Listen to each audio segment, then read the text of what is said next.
The assassination of President John Fitzgerald Kennedy. President John F. Kennedy was assassinated in Dealey Plaza in Dallas, Texas, on November 22, 1963, at right around 12:31 p.m. as he rode in an open limousine in a motorcade. President Kennedy was accompanied by his wife, Jacqueline Kennedy. Texas Governor John Connally and his wife were seated in front of the Kennedys, with the governor sitting in front of the president.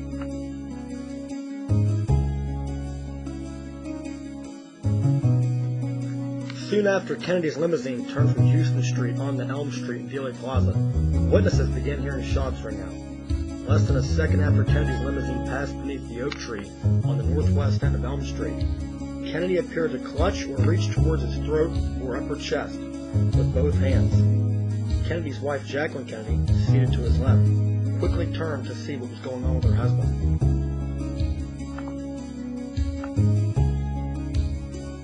Connally also showed signs of having been struck by a bullet about half a second after Kennedy began to bring his hands up towards the area of his throat. Several seconds after the first shot was heard, witnesses saw the president's head explode as a result of gunfire. The limousine then sped off towards Parkland Hospital.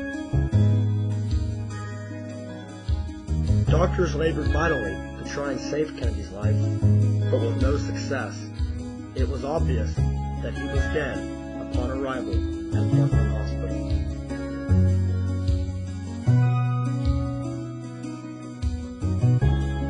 Kennedy's vice president, Lyndon B. Johnson, also known as LBJ, took the oath of office a short time later that afternoon, and America had a new president.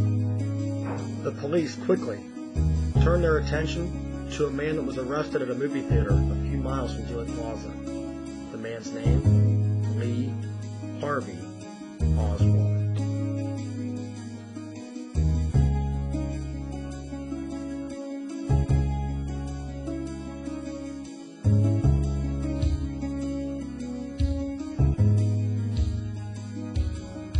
Oswald was arrested on the suspicion of killing a policeman named J.D. Tippit about 35 to 45 minutes after the assassination, in which he fled to the movie theater in that suburb, and within an hour after Tippit being shot, Oswald was taken into custody.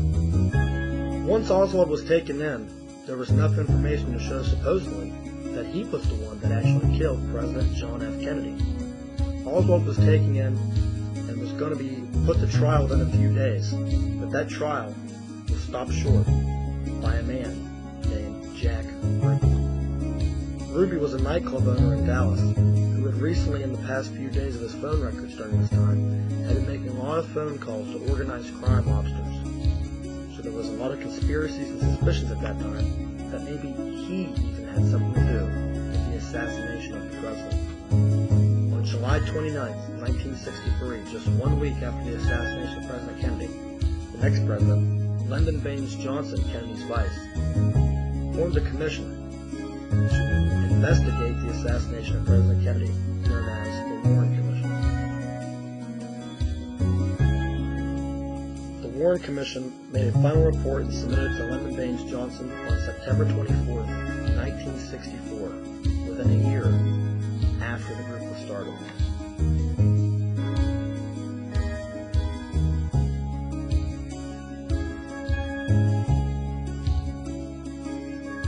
They agreed heavily with the FBI's first report, with some exceptions. Their first exception is that Lee Harvey Oswald acted alone, shooting Kennedy by himself, with no conspiracies, and Oswald also had no one else with him during the time to help plan this out. And when 3 shots were fired, one of them missed the limousine completely. The Warren Commission had also made claims that one of the same bullets that hit Kennedy from the back had also hit Connally. This is known as the magic bullet theory.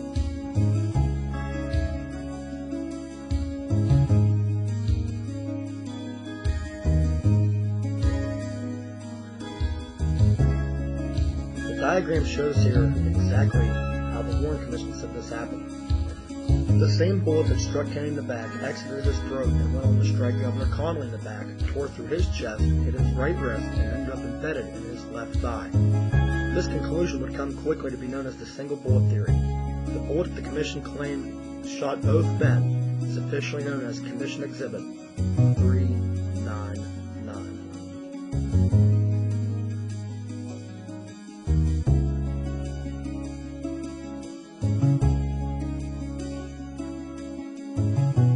So who shot President John Fitzgerald Kennedy?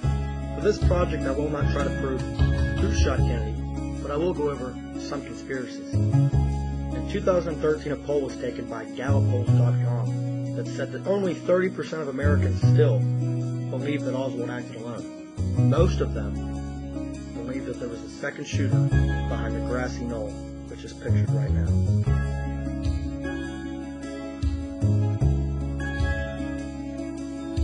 The reasoning for most people believing this is, as in the Zapruder film, in frame 313 as shown, you can see Kennedy's head going back and to the left.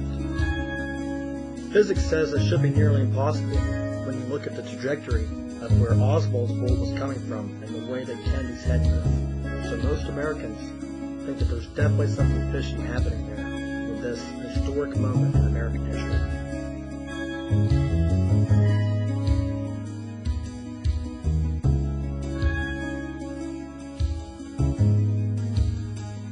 So will we ever know the truth about what happened?